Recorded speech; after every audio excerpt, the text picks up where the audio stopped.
Across Russia, the symptoms are appearing at the same time. Factories are slowing down. Regional governments are running out of money. Businesses are pleading with Moscow for help just to survive the next few months. Almost 80 regions are now running budget deficits.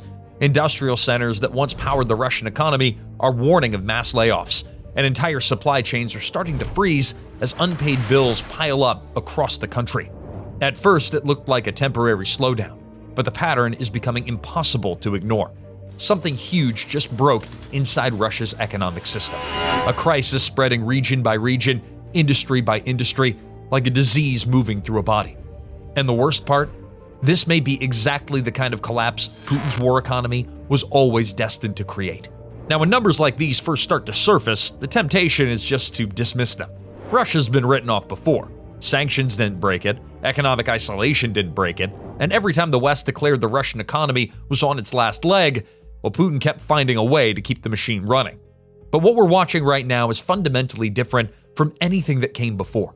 Because this time, the damage, it's not being inflicted from outside.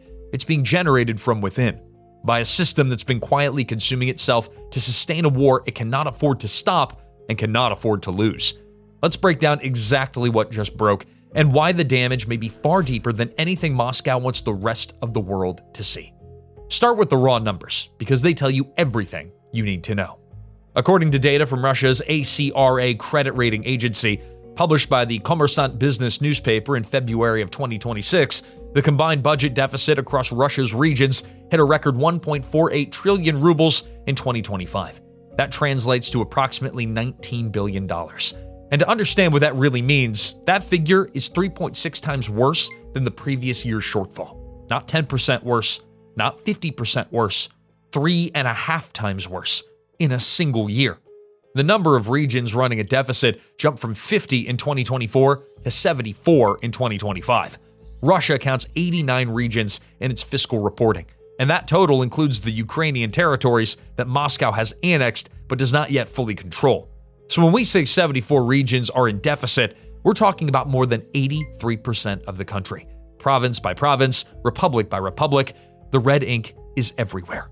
Total regional spending surged by 9% last year, but revenues, well, they only grew by 4%.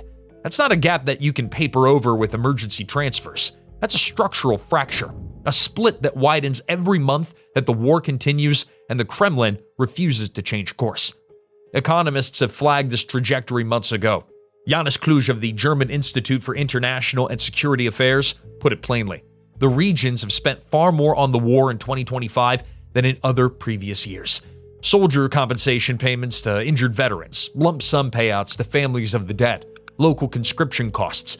These aren't line items that shrink when times get tough. They're contractual obligations that the region cannot escape, no matter how bad their own fiscal situation has become. Take Mari El, a small, relatively poor ethnic republic located roughly 400 miles east of Moscow. In 2025, a stunning 10% of that region's entire budget was spent on one thing: military recruitment bonuses. Not roads, not hospitals, not schools, but bonuses to convince men to pick up a rifle and go to the front line. That's 1 out of every 10 rubles the region had consumed by the war's hunger for soldiers. And Mari El is far from unique. Across more than 60% of Russia's regions, sign-on bonuses for military recruits exceeded 1 million rubles, roughly $12,000. By early 2025, in Sverdlovsk Oblast in the Urals, recruits were being offered close to 3 million rubles, nearly 3 times the median annual wage in the region. In Moscow, the signing bonus reached 2 million rubles. These are not small line items. Multiplied across dozens of regions competing for a shrinking pool of willing recruits, these payments are draining regional budgets at a rate that has no precedent. Direct federal spending on new military recruits alone was estimated at somewhere between 1.6 and 2.4 trillion rubles for 2025. And that number doesn't include compensation for the wounded or death payouts to the families of soldiers killed in action. Those figures are classified, hidden inside budget categories that the Kremlin doesn't want analyzed too closely. And here's the part that should shock you even more. Moscow isn't riding to the rescue. Federal transfers to the regions, the lifeline that poorer provinces depend on to fund basic services, have stalled. The Kremlin is fighting its own budget emergency, and the regions are being left to drown. But that regional picture is only the first layer of the crisis, because beneath the deficits, something else has been quietly snapping, and it explains why this disease is spreading so fast.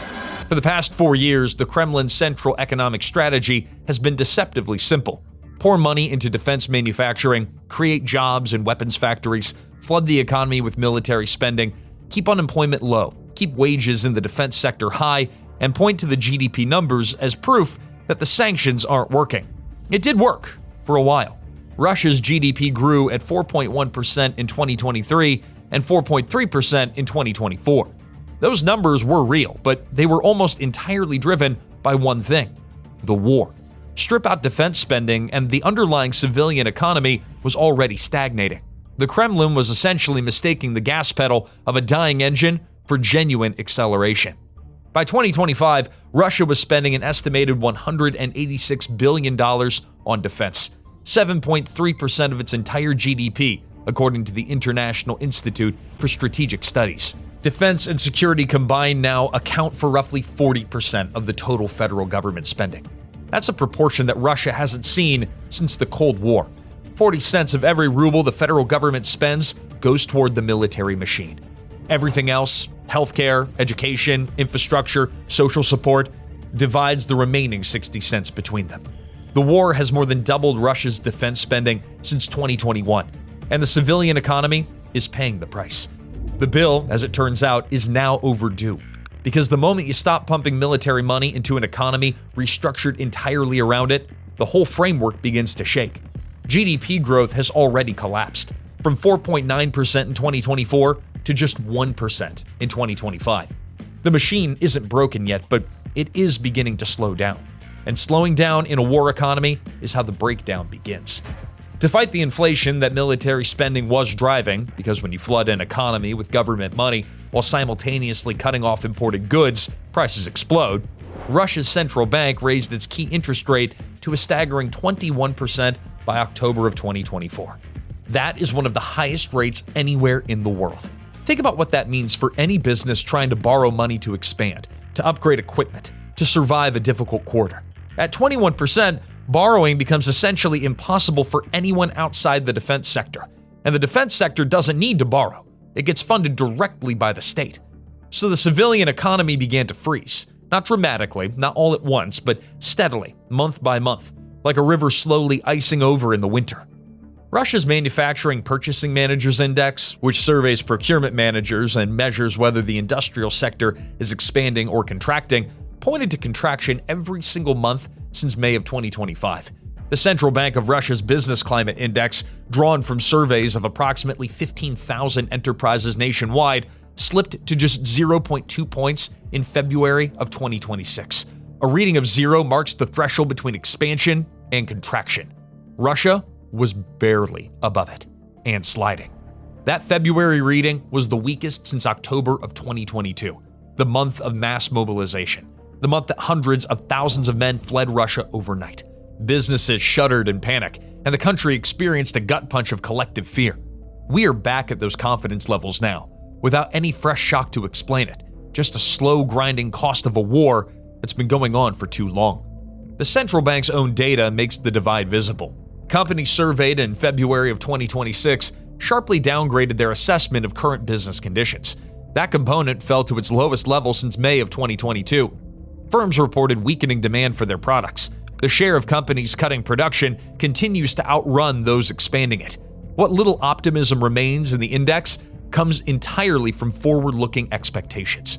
Businesses hoping things will get better, not from any improvement in actual present conditions. Hope is holding the index above 0, but not reality. One economist described Russia's economic structure using the metaphor of the letter K. War sectors climbing, but everything else falling. The Russian government's own statistics confirmed it. In 2025, industrial output declined across every civilian sector except pharmaceuticals and tobacco. Russia is producing more weapons and more cigarettes and not much else. The interest rate trap is now compounding the regional crisis in a vicious loop. Businesses that once paid tax into regional treasuries are cutting production, laying off workers, or quietly closing. Local tax revenue evaporates. Regional governments borrow to survive. debt accumulates, and with Moscow cutting federal transfers to manage its own emergency, the regions are caught in a trap that closes tighter every quarter. But that's still not the most alarming part of the story. There's a number that changes everything, and we've been saving it for now. Russia's federal budget deficit in 2025 came in at 5.64 trillion rubles. In dollar terms, roughly $73 billion. As a percentage of GDP, that's 2.6%. Those numbers might sound survivable until you learn one crucial fact. The Kremlin had planned for a deficit of just 0.5% of GDP. They missed their own target by a factor of 5. This was not bad luck. This was not an unexpected oil price collapse. This was a war economy burning through projections that were already generous, running up costs the federal budget simply cannot absorb. And in response, Prime Minister Mikhail Mishustin appeared before Russian lawmakers in late February of 2026 and said in his own words that he spent many hours with President Putin and other senior officials discussing how to close that widening budget gap. Look, that's not the language of a government in command of a situation. That's the language of a government running out of answers. To plug the holes, Moscow raised the value-added tax, or VAT, from 20% to 22% at the start of 2026. So every transaction in the Russian economy is now taxed at a higher rate. At the exact moment businesses are contracting, consumers are pulling back, and the private sector is already under maximum pressure. The Kremlin is trying to squeeze more money from a shrinking base, hoping that the arithmetic will hold together long enough to get through the next budget cycle. Meanwhile, Russia's emergency buffer, the National Wealth Fund, the sovereign savings account built during the oil boom years precisely for moments of crisis, have been largely consumed. By the end of 2025, liquid assets had fallen to approximately $50 billion. For a country burning cash at Russia's current rate, that reserve is less a safety net and more a thin mattress between the state and a very hard floor. And if you want to understand the true scale of what's happening, consider this. Even Moscow, the capital, the wealthiest region in the country, the city that collects more tax revenue than anywhere else in Russia, posted a budget deficit of 229 billion rubles in 2025. The energy-rich heartlands of Siberia are in the same position. The Yamalo-Nenets Autonomous District, Russia's largest natural gas producer, ran an 84 billion ruble deficit. The Khanty-Mansi district, one of the country's top oil producers, recorded a 72 billion ruble shortfall. These are not struggling peripheral regions. These are the engine rooms of the Russian economy, and they're bleeding.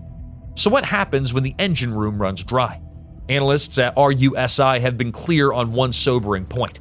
Economic pain alone will not stop the Russian war machine. The Kremlin has shown it will protect military spending above all else, above social services, regional stability, long-term health of the civilian economy. That priority is written into the budget structure. It won't reverse because regional governors send distress signals to Moscow. And the Kremlin's logic, internally at least, is not completely irrational. There's a faction within Russia's government that genuinely believes that military spending is the best available driver of economic growth. Defense contracts create factory jobs. Soldier salaries flow into local economies.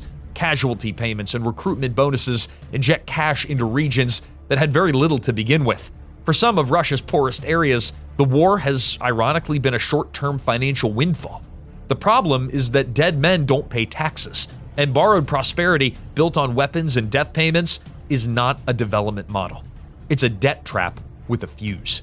Now, what this creates is a cascading failure that moves the balance sheets into the real lives of ordinary Russians. As federal transfers fall, regional governments cut services to stay technically solvent. Local hospitals deteriorate. Roads go unmaintained. Schools lose funding. Workers in non-defense sectors face stagnating wages or outright layoffs. Consumer spending contracts. Tax receipts fall again. The loop tightens. One analysis from the U.S. Foreign Policy Research Institute, written in early 2026, described the trajectory bluntly. The negative direction of the past year, regional expenditures rising while federal transfers stalled and corporate tax revenue dwindled, is unmistakable. The war, the analyst wrote, is an obvious and relentless source of pressure, and there's no credible exit while the conflict runs at its current intensity. There's also a longer-term structural concern that doesn't get nearly enough attention. Russia's national wealth fund, the savings buffer that was supposed to protect the country against exactly this kind of sustained fiscal crisis, was built up over years of high oil revenue. It's now being consumed at an accelerating pace. At the current burn rate, that buffer will not last indefinitely. And when it's gone, the Kremlin's options will narrow dramatically. It'll raise taxes further on an already strained population, cut military spending, and risk weakening the war effort, or borrow at rates that make the cost of war even more expensive. There is no fourth door. This is where the disease metaphor stops being poetic and starts becoming clinical. When a body is under sustained extreme stress, it begins rationing resources. It shuts down non-critical functions to protect the vital core. Russia's war economy has been doing exactly this, pulling blood from the civilian limbs to keep the military heart pumping. That can work for a period, but physiology has limits, and so does a war economy, no matter how many hours Putin spends trying to find a way around the arithmetic. The structural trap is this. Even if a ceasefire were signed tomorrow, the damage to Russia's regional economies does not automatically reverse. Defense-dependent industrial cities have reorganized around weapons production. Civilian manufacturing capacity has withered. Workers who left for the front lines or for weapons factories will not quickly return to civilian roles. Many never will. The K-shaped economy doesn't rebalance itself just because the guns go quiet. Infrastructure that wasn't maintained doesn't rebuild itself. Businesses that close don't reopen overnight. Debt that accumulated doesn't vanish with a peace deal. And there's a demographic shadow hanging over all of it. Russia has lost hundreds of thousands of men to battlefield casualties, injuries, and emigration since 2022. These are working-age men. The taxpayers, the factory workers, the consumers who drive civilian economic activity, their absence is already being felt in regional labor markets. It will be felt for decades. Economists are increasingly warning that Russia has placed its economy on a path towards structural crisis. Not a decade away, but potentially within the next 2 or 3 years if current trends hold. The war doesn't have to destroy Russia in a single blow. It only has to keep draining it, region by region, factory by factory, reserve fund by reserve fund, until the system no longer has enough room to absorb the next shock. And right now, that room is shrinking fast. Something huge has broken across Russia's economy. We can see it in the 74 regions drowning in record deficits, in a federal government that missed its own budget target by 500%, in a business sentiment index hovering just above zero, in Siberia's oil giants posting billion-ruble shortfalls, in Moscow itself running a deficit, in an emergency fund that's quietly disappearing quarter by quarter. The Kremlin will tell its citizens that the economy is resilient, that the numbers are being managed, that the West's prediction of collapse have always been wrong. And it is true that Russia has surprised skeptics before. It's absorbed shocks that should have broken it.